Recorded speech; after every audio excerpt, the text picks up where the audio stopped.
Very merry. If you're Jewish, happy harmonica. Okay, that's it. It's go time. Whoa. Let's go, Chuck. Throw me the ball. Well, I'm taking my clothes out the washing machine and putting them in the dryer? Okay. Okay. I cheated on my pregnant wife. Kevin Hart is sitting in front of a camera, 2017. No filter, no script. Just a man naked before the entire world. His hands tremble slightly. He's not joking. There's no audience to laugh. Just millions of people watching the funniest man in America fall apart live. I made stupid choices, he continues, his voice breaking. And in that moment, the empire he built with sweat, sacrifice, and laughter begins to crack. If this story about Kevin Hart moved you, inspired you, or even made you remember a moment in your life, subscribe to the channel now. Believe it or not, 94.8% of the people who watch these videos are not subscribed yet. If you're one of them, don't miss the next legends that shaped comedy, culture, and history. Support the channel with your free subscription, and let's keep these stories alive together. Because what happens when the clown takes off the mask? North Philadelphia, 1984. A 5-year-old boy is hiding under the bed, covering his ears while his mother screams at a ghost. Because that's what Henry Hart has become, a ghost that only appears to haunt. Red eyes from crack, trembling hands searching for something to sell, something to trade for the next rock. Nancy Hart blocks the children's bedroom door with her own body. You're not coming in here. Kevin watches everything, 5 years old. Memories that should be of cartoons are of needles in the bathroom, empty cupboards, broken promises. Daddy will pick you up from school tomorrow. He never shows up. Never. And Kevin learns early that if the world is going to laugh at something, let it laugh at the jokes he chooses to tell, not the tragedy he didn't choose to live. Nancy works 16 hours a day, systems analyst in the morning, cleaner at night. Kevin sees her leaving at dawn, returning after midnight, sleeping 4 hours and starting over. She never cries in front of the kids, but he hears through the thin wall the muffled sobs in the pillow. At 10 years old, Kevin promises he'll buy her a house, a real house, with a yard, no roaches, no gunshots on the corner. But how? He's 5'3", he has nothing. Just a quick mouth and a natural timing to make people laugh. 19 years old, Kevin is selling shoes, cracking jokes while measuring feet, turning each sale into a 5-minute show. At night, he goes to the open mic at Laugh House. 7 minutes on stage.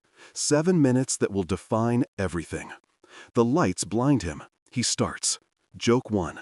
Silence. Joke 2. One person laughs, but it sounds like pity. Someone gets up and goes to the bathroom in the middle of his set. When he finishes, there's no real applause, just that polite little noise of second-hand embarrassment. He leaves the stage and vomits in the bathroom. This is the first night, the first of hundreds of humiliations. 6 years of rejection. 6 years doing open mics for empty crowds, for drunks who don't pay attention. 6 years hearing, "You don't have what we're looking for, you're too hyper, we already have enough black comedians in the lineup." That last one hurts more. As if there's a quota. As if he's not unique, just another one in line. Kevin drives to New York every weekend, 3 hours there, 3 back, to clubs that never call him. He sleeps in the car, eats dollar menu, calls his mom and lies that everything's fine while he's parked at a gas station with $12 in his account. 2002, Los Angeles, the city of dreams.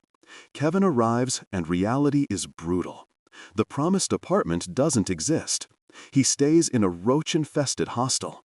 Spends 6 months doing 5-minute spots at 2 in the morning for crowds of tired tourists. And then the money runs out. Completely. Kevin is homeless in Los Angeles, sleeping in his car, showering at gas stations. He calls his mom, crying. "Come home, Kevin." And he almost does.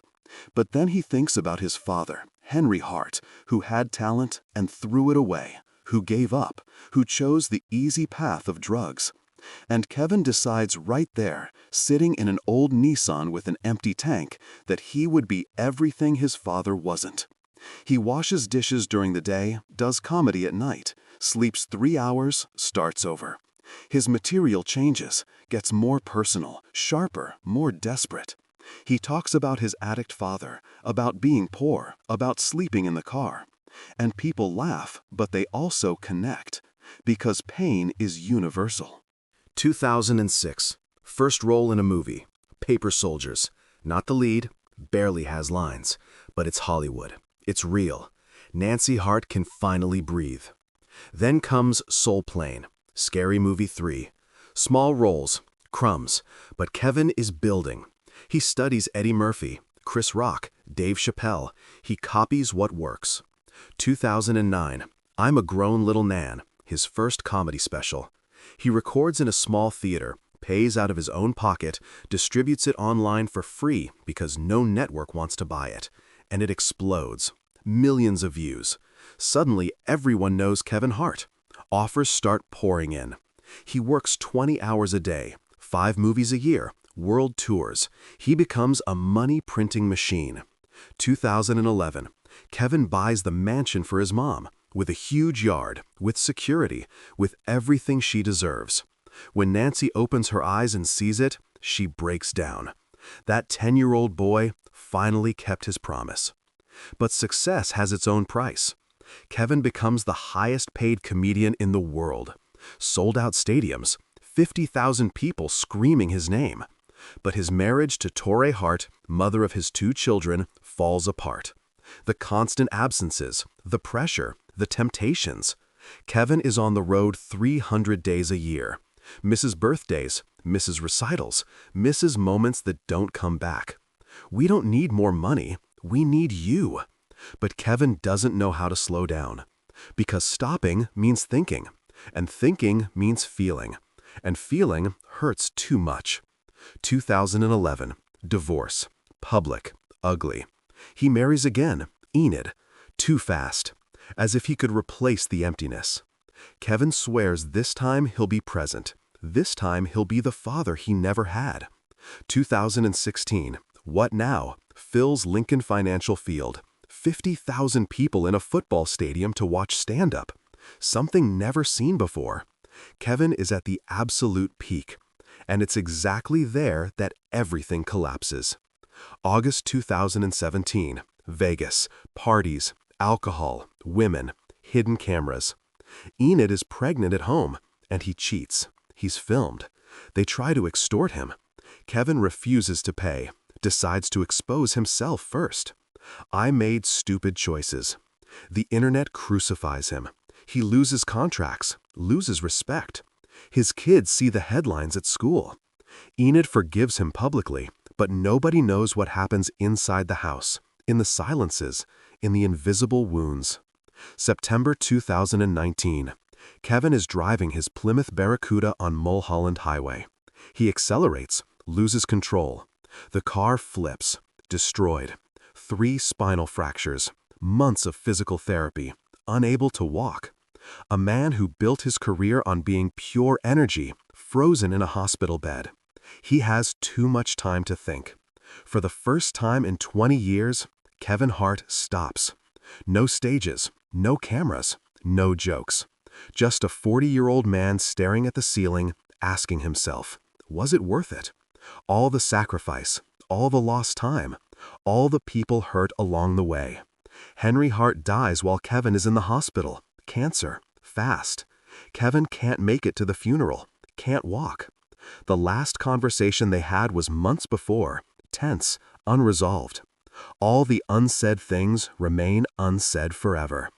Kevin cries alone because Henry had gotten sober in recent years, had tried to be the father he should have been. And Kevin was too busy building an empire to notice, to forgive, to embrace the imperfect man who gave him life. 6 months of recovery.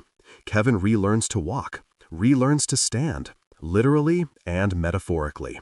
He returns to the stages different, quieter, more real, less machine, more human.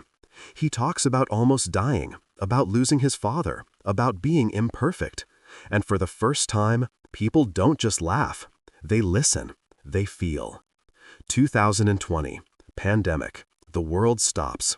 Kevin is home. Present. Finally present.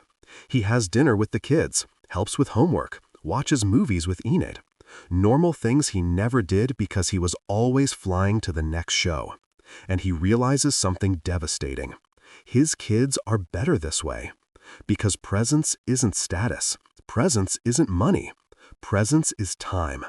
And time is the only thing he never gave. Today, Kevin Hart is 45 years old, $400 million, an empire. He's broken every stand-up record. But when asked what he's most proud of, he doesn't talk about numbers. He talks about having dinner with his son yesterday, about taking his daughter to school, about staying home on a Saturday night. Because the boy from North Philadelphia who grew up without a father finally understood that success isn't what you build for the world to see. It's what you build when the lights go out. The lights go out again. Kevin Hart is standing on stage, looking at the audience in silence. "You think you know me," he finally says, his voice low. "You've been laughing with me for 20 years. But I spent 20 years hiding who I really am behind the jokes. My name is Kevin. I'm the son of an addict. I'm an imperfect father. I'm a husband who failed. I'm a man who almost died chasing something he couldn't define. And I'm here, finally, without a mask." If this story about Kevin Hart moved you, inspired you, or even made you remember a moment in your life, subscribe to the channel now. Believe it or not, 94.8% of the people who watch these videos are not subscribed yet. If you're one of them, don't miss the next legends that shaped comedy, culture, and history. Support the channel with your free subscription, and let's keep these stories alive together. The silence is deafening. Then someone starts to applaud. Then another. Until 50,000 people are on their feet, not applauding the comedian, but the man. Because in the end, it's not laughter that connects us. It's truth. It's fragility. It's the courage to take off the mask and say, "I bleed too." Kevin Hart taught the world to laugh at pain. But alone, in the dark, he's finally learning something harder: how to live with it.